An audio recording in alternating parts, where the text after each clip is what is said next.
കൈയക്ഷരം വളരെ മോശം. പേപ്പറിൽ എഴുതാൻ തന്നെ മടി. എഴുതുമ്പോൾ ഇങ്ങനെ വളഞ്ഞു പൊളഞ്ഞു പോകുന്നു, ഇങ്ങനെ വയനാട് ചുരം പോലെ. പക്ഷെ റെഡിയാക്കാം വെറും 3 സ്റ്റെപ്പിലൂടെ. Welcome to another productive episode of UPSC with Aishwarya. അപ്പൊ ഇന്ന് നമ്മൾ ഡിസ്കസ് ചെയ്യാൻ പോകുന്നത് കൈയക്ഷരം എങ്ങനെ ശരിയാക്കാം. All about handwriting. ഈ കൈയക്ഷരം എന്ന് പറയുന്ന ഒരു സ്കില്ലാണ്. ആ സ്കില്ല് വളരെ എളുപ്പത്തിൽ നമുക്ക് ഡെവലപ്പ് ചെയ്തെടുക്കാൻ പറ്റുന്ന ഒരു സ്കില്ലും കൂടെയാണ്. ആകെ നമുക്ക് 3 സ്റ്റെപ്സേ ഡിസ്കസ് ചെയ്യാനുള്ളൂ. അപ്പൊ ആ 3 സ്റ്റെപ്സ് ഞാൻ പറയാം. Step number 1, start with the right tools.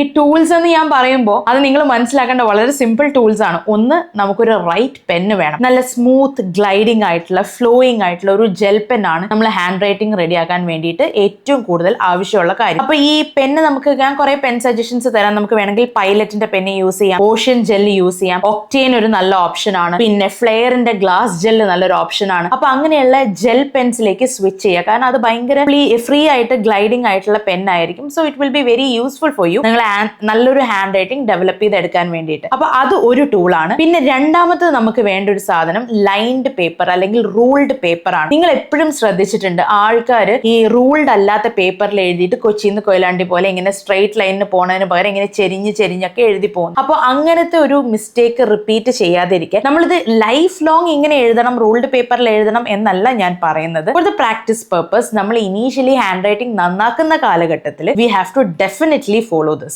Okay, അപ്പൊ നമ്മൾ എന്താ ചെയ്യേണ്ടത്? നമുക്ക് റൈറ്റ് പെന്ന് വേണം, അതേപോലെ തന്നെ റൂൾഡ് പേപ്പർ ആവാം, റൂൾഡ് നോട്ട്ബുക്ക് ആവാം. But I prefer ruled paper.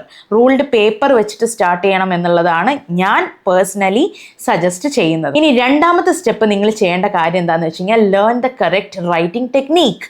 അപ്പൊ നിങ്ങൾക്ക് ഇതിനൊരു ടെക്നീക്ക് ഉണ്ടോ എന്ന് ചോദിച്ചു കഴിഞ്ഞാൽ യെസ് ദർ ഇസ്. അപ്പൊ ആദ്യം നമ്മൾ ചെയ്യേണ്ട കാര്യം എന്താണെന്ന് വെച്ച് കഴിഞ്ഞാൽ ടെക്നീക്കിൽ first you have to do a tilting process. നമ്മൾ ഈ പേപ്പർ സ്റ്റഡി ആക്കി വെച്ച് ഇങ്ങനെയല്ല എഴുതേണ്ടത്, പേപ്പർ ടിൽറ്റ് ചെയ്ത് വെച്ചിട്ട് ഇങ്ങനെയാണ് എഴുതേണ്ടത്. അപ്പോൾ ഒരു 45 ഡിഗ്രിയിൽ ടിൽറ്റ് ചെയ്ത് വെച്ചിട്ട് വേണം നമ്മൾ ഈ പറയുന്ന പേപ്പറിനകത്ത് എഴുതാൻ. അപ്പോൾ ഈ ടിൽറ്റിങ്ങിന്റെ ഒരു പ്രത്യേകത എന്താണെന്ന് വെച്ച് കഴിഞ്ഞാൽ ടിൽറ്റ് ചെയ്യുമ്പോൾ നമുക്ക് കുറച്ചും കൂടെ ഹാൻഡ് ഗ്രിപ്പ് കിട്ടും, അതുപോലെ തന്നെ കൈയിന്റെ ഗ്ലൈഡിങ് കുറച്ചും കൂടെ ഈ ഒരു പേപ്പറിൽ ഗ്ലൈഡ് ചെയ്ത് പോകാനുള്ള ഫീസിബിലിറ്റി കുറച്ചും കൂടെ ബെറ്റർ ആയിരിക്കും. ഇതാണ് ടിൽറ്റിങ്ങിന്റെ പ്രത്യേകത. രണ്ടാമത്തെ കാര്യം, നമ്മളൊരു പേപ്പറിൽ എഴുതുമ്പോൾ ആ പേപ്പറിനകത്ത് നമ്മൾ എപ്പോഴും ശ്രദ്ധിക്കേണ്ടത് സ്പേസിങ് ഭയങ്കരമായിട്ട് കറക്റ്റ് ആയിരിക്കണം. എല്ലാം കൂടെ ഇങ്ങനെ കുറുകി എഴുതിക്കൊണ്ട് ഇരിക്കാതെ, അല്ലെങ്കിൽ എല്ലാം കൂടെ ഇങ്ങനെ കുത്തി നിറയ്ക്കാതെ, ഒരു പേജിനകത്ത് കുത്തി നിറയ്ക്കാതെ കറക്റ്റ് ആയിട്ട് ഓരോ വേർഡ്സ് തമ്മിൽ സ്പേസിങ് കറക്റ്റ് ആയിരിക്കണം. 2 വേർഡ്സ് തമ്മിൽ ഇങ്ങനെ ഒട്ടിപ്പിടിച്ചുകൊണ്ട് ഇരിക്കാതെ അതിൻ്റെ ഇടയിൽ ഈക്വൽ സ്പേസിങ് നമുക്ക് ചെയ്യാൻ പറ്റില്ല, എന്നാലും ആവശ്യത്തിന് സ്പേസിങ് കൊടുത്ത് തന്നെ വേണം നമ്മൾ എന്ത് ചെയ്യാൻ, മുമ്പോട്ട് പോകാൻ. അപ്പൊ അങ്ങനെ ഈ ഇഷ്ടംപോലെ സ്പേസിങ് കിട്ടുമ്പോൾ തന്നെ ഓവറോൾ ആ ഒരു പേജിനകത്ത് നമുക്കൊരു വൃത്തി കാണാൻ സാധിക്കും. മൂന്നാമത്തെ കാര്യം എന്താന്ന് വെച്ച് കഴിഞ്ഞാൽ സ്റ്റഡി പ്രഷർ കൊടുക്കണം. നമ്മളിപ്പോൾ ആദ്യത്തെ കുറച്ച് സമയം നമ്മൾ അമർത്തി എഴുതി, പിന്നെ നമ്മൾ എന്ത് ചെയ്തു, ലൂസാക്കി എഴുതി, പിന്നെയും നമ്മൾ അമർത്തി എഴുതി, പിന്നെയും ലൂസാക്കി എഴുതി. ഇങ്ങനെ പറ്റില്ല. നമ്മൾ ഏതെങ്കിലും ഒരു പ്രഷറിൽ നമ്മൾ സ്റ്റിക്ക് ഓൺ ചെയ്യണം. ഇപ്പം നമ്മൾ ലൂസാക്കി എഴുതാനാണ്, പ്രഷർ കൊടുക്കാതെ എഴുതാനാണ് പ്രിഫർ ചെയ്യുന്നത് എന്നുണ്ടെങ്കിൽ അങ്ങനെ തന്നെ കണ്ടിന്യൂ ചെയ്ത് പഠിക്കുക. അല്ലെങ്കിൽ നമ്മൾ അമർത്തി എഴുതുന്ന ആൾക്കാരാണെങ്കിൽ അങ്ങനെ പോകും. അപ്പോൾ ഒരു സ്റ്റഡി പ്രഷർ മെയിൻറ്റെയിൻ ചെയ്ത് കഴിഞ്ഞാൽ ഓവറോൾ ഒരു യൂണിഫോമിറ്റി നമുക്ക് എന്തിൽ കാണാൻ പറ്റും, നമ്മുടെ ഹാൻഡ് റൈറ്റിംഗിൽ ആ ഒരു ഓവറോൾ പേജിൽ നമുക്ക് കാണാൻ പറ്റും. ഇപ്പൊ രണ്ടാമത്തെ സ്റ്റെപ്പ് ഞാൻ പറഞ്ഞത് കറക്റ്റ് റൈറ്റിംഗ് ടെക്നീക്കിനെ കുറിച്ചാണ്. അതിനകത്ത് I talked about tilting the page and spacing and constant pressure. ഈ 3 കാര്യങ്ങളാണ് ഞാൻ പറഞ്ഞത്. ഇനി മൂന്നാമത്തെ ആൻഡ് ദ മോസ്റ്റ് ഇമ്പോർട്ടൻറ്റ് ആയിട്ടുള്ള മെത്തേഡ് അല്ലെങ്കിൽ സ്റ്റെപ്പാണ് പ്രാക്ടീസ് വിത്ത് പർപ്പസ്. നമ്മൾ ഇത് ഹാൻഡ് റൈറ്റിംഗ് നന്നാവണം എന്നുള്ളതാണ് നമ്മുടെ പർപ്പസ്.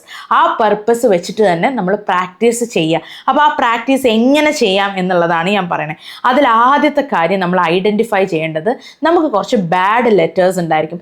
നമ്മുടെ ഓവറോൾ ഹാൻഡ് റൈറ്റിംഗ് മോശമായിരിക്കില്ല. ഒരാളുടെയും ഓവറോൾ ഹാൻഡ് റൈറ്റിങ്ങോ എല്ലാ ലെറ്റേഴ്സോ ബാഡ് അല്ല. ചിലവരുടെ എസ് കൊള്ളില്ലായിരിക്കും, ടി കൊള്ളില്ലായിരിക്കും, ജി കൊള്ളില്ലായിരിക്കും. അപ്പോൾ അണ്ടർസ്റ്റാൻഡ് ഏതൊക്കെ ലെറ്റേഴ്സ് ആണ് നമ്മൾ ഏറ്റവും പൊട്ടയായിട്ട് എഴുതുന്നത് എന്ന് ഐഡന്റിഫൈ ചെയ്യാം. എന്നിട്ട് പ്രാക്ടീസ് ഇറ്റ് സെപ്പറേറ്റ്ലി പ്രാക്ടീസ് ചെയ്തില്ലെങ്കിലും നമ്മളിപ്പോൾ ഡെയിലി പ്രാക്ടീസ് ചെയ്യുമ്പോൾ ആ ലെറ്റർ വരുന്ന സമയത്ത് അത് മാത്രം വൃത്തിക്ക് എഴുതാൻ ശ്രമിക്കുക. അപ്പൊ അങ്ങനെ ബാഡ് ലെറ്റേഴ്സ് ഐഡന്റിഫൈ ചെയ്ത് അത് കറക്റ്റ് ചെയ്യുന്നതാണ് ഫസ്റ്റ് കാര്യം. രണ്ടാമത്തെ കാര്യം, സ്ലോ ഡൗൺ. നിങ്ങൾ ഇങ്ങനെ ഓടിപ്പോയിട്ട് ഇങ്ങനെ എഴുതി സ്പീഡിൽ എഴുതി എവിടെയും പോകാനില്ല.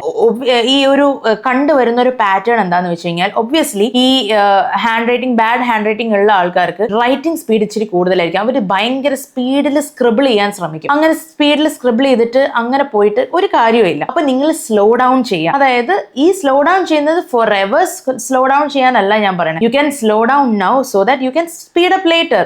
അപ്പോൾ ഭാവിയിൽ നിങ്ങൾക്ക് സ്പീഡിൽ എഴുതാൻ വേണ്ടിയിട്ട് തന്നെയാണ് ഇപ്പൊ സ്ലോ ഡൗൺ ചെയ്ത് നമ്മൾ പ്രാക്ടീസ് ചെയ്യുന്നത്. Understanding it. അപ്പം നമ്മൾ എന്ത് ചെയ്യണം?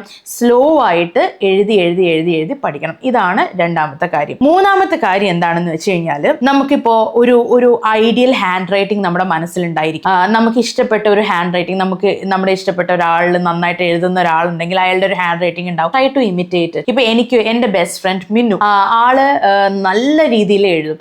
So I try to copy some of her letters. ഇപ്പോൾ എനിക്ക് അവളുടെ ജി ഭയങ്കര ഇഷ്ടമാണ്.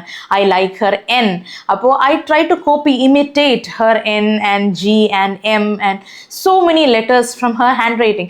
അപ്പോൾ അത് it made my handwriting better. Okay, അപ്പോൾ അങ്ങനെ imitate ചെയ്യുന്നത് വളരെ നല്ലതാണ്. Because it's a inspiration. അത് നമ്മൾ കണ്ട് നമുക്ക് അതിൽ നിന്നും ഇൻസ്പയർഡ് ആയിട്ട് we can recreate it. അത് ഭയങ്കര രസകരമായിട്ടുള്ള ഒരു പ്രോസസ്സാണ്. ഓക്കെ, അതിനെ ഇൻസ്പിറേഷൻ എന്ന് നമുക്ക് വേണമെങ്കിൽ പറയാം. ഇനി last and the most important thing is daily practice. Daily practice എങ്ങനെയാണ് ചെയ്യേണ്ടതെന്ന് വെച്ച് കഴിഞ്ഞാൽ, നിങ്ങൾ ഡെയിലി ന്യൂസ് പേപ്പറിൽ നിന്നോ അല്ലെങ്കിൽ മാഗസൈനിൽ നിന്നോ നല്ലൊരു പാരഗ്രാഫ് ചൂസ് ചെയ്യുക. എന്നിട്ട് നിങ്ങൾ ഇഷ്ടം പോലെ ഒരു പേജ് അല്ലെങ്കിൽ 2 പേജോ നിങ്ങൾക്ക് നിങ്ങളുടെ ടൈമിനനുസരിച്ച് നിങ്ങൾ എഴുതുക. സ്ലോ റൈറ്റിംഗ്, സ്പേസിങ് കറക്റ്റ് ചെയ്ത്, പേപ്പർ ടിൽറ്റ് ചെയ്ത് വെച്ച്, റൈറ്റ് പെന്ന് വെച്ചിട്ട് കറക്റ്റായിട്ട് ഈ പറഞ്ഞ കാര്യങ്ങളെല്ലാം വെച്ച് പ്രാക്ടീസ് ചെയ്യുക. ഇതാണ് ചെയ്യാൻ പറ്റുന്ന കാര്യങ്ങൾ. പിന്നെ ഒരുപാട് വീഡിയോസിൽ, നിങ്ങൾ മറ്റ് വീഡിയോസിൽ ആൾക്കാരൊക്കെ സജസ്റ്റ് ചെയ്യുന്നത് കാണാം 4 ലൈൻ നോട്ട്ബുക്കിൽ എഴുതണം എന്നുള്ളത്. ഇപ്പോൾ എൻ്റെ സ്റ്റുഡൻസും എൻ്റെ അടുത്ത് വന്ന് ചോദിക്കുന്നുണ്ട് 4 ലൈൻ നോട്ട്ബുക്കിൽ എഴുതിയ ഹാൻഡ് റൈറ്റിംഗ് നന്നാവുമോ എന്നുള്ളത്. It's not very practical, to be very honest. കാരണം നിങ്ങൾ രാവിലെ തൊട്ട് വൈകുന്നേരം വരെ 4 ലൈൻ നോട്ട്ബുക്കും കൊണ്ടല്ല നടക്കുന്നത്. 4 ലൈൻ നോട്ട്ബുക്കിൽ നിങ്ങൾ പ്രാക്ടീസ് ചെയ്ത് കഴിഞ്ഞാലും അതേ കാര്യം നിങ്ങൾക്ക് ചിലപ്പോൾ റൂൾഡ് ബുക്കിൽ റീക്രിയേറ്റ് ചെയ്യാൻ പറ്റിക്കോളണമെന്നൊന്നുമില്ല. സോ എൻ്റെ ഒരു ഐഡിയ അനുസരിച്ച് നിങ്ങൾ റൂൾഡ് പേപ്പറിൽ മാത്രം പ്രാക്ടീസ് ചെയ്യുന്നതായിരിക്കും നല്ലത്. ഇൻ ദ വേഴ്സ്റ്റ് കേസ് നിങ്ങൾക്ക് ഒട്ടും എഴുതാൻ അറിയാത്ത ഒരാളാണെങ്കിൽ, അല്ലെങ്കിൽ നിങ്ങളൊരു KG ലെവലിലുള്ള ഒരാളാണെങ്കിൽ മാത്രം 4 ലൈൻ ബുക്ക് നോക്കിയാൽ മതി. അല്ലാത്ത കേസിൽ ഐ ഡോണ്ട് പ്രിഫർ ഇറ്റ്. ഇപ്പോൾ നിങ്ങൾക്ക് വേണം തോന്നുകയാണെങ്കിൽ you can do it. Okay, അപ്പോൾ എത്ര എനിക്ക് പറയാനുള്ളൂ. 3 സ്റ്റെപ്സ് ആണ് ഞാൻ പറഞ്ഞത്. ഒന്ന്, start with the right tools, പെന്നും പേപ്പറും. ഓക്കെ, പിന്നെ learn with the correct writing technique. Tilting ഞാൻ പറഞ്ഞു, സ്പേസിങ് ഞാൻ പറഞ്ഞു, സ്റ്റഡി പ്രഷർ ഞാൻ പറഞ്ഞു. പിന്നെ 3ാമത്തെ കാര്യം, പ്രാക്ടീസ് വിത്ത് പർപ്പസ്. പർപ്പസിനകത്ത് ഞാൻ ബാഡ് ലെറ്റേഴ്സ് ഐഡൻറ്റിഫൈ ചെയ്യാൻ പറഞ്ഞു, സ്ലോയിങ് ഡൗണിനെ കുറിച്ച് പറഞ്ഞു, imitating the right handwriting പറഞ്ഞു, അതേപോലെ തന്നെ ഡെയിലി പ്രാക്ടീസിനെ കുറിച്ച് പറഞ്ഞു. ഇതിനകത്ത് എന്തെങ്കിലും ഡൗട്ട് ഉണ്ടെങ്കിൽ കമൻറ്റ് സെക്ഷനിൽ എന്നോട് ചോദിക്കാവുന്നതാണ്. അതേപോലെ തന്നെ ഈ വീഡിയോ ഇഷ്ടപ്പെട്ടു കഴിഞ്ഞാൽ ലൈക്ക് ചെയ്യുക, സബ്സ്ക്രൈബ് ചെയ്യുക, ഷെയർ ചെയ്യുക. Thank you so much.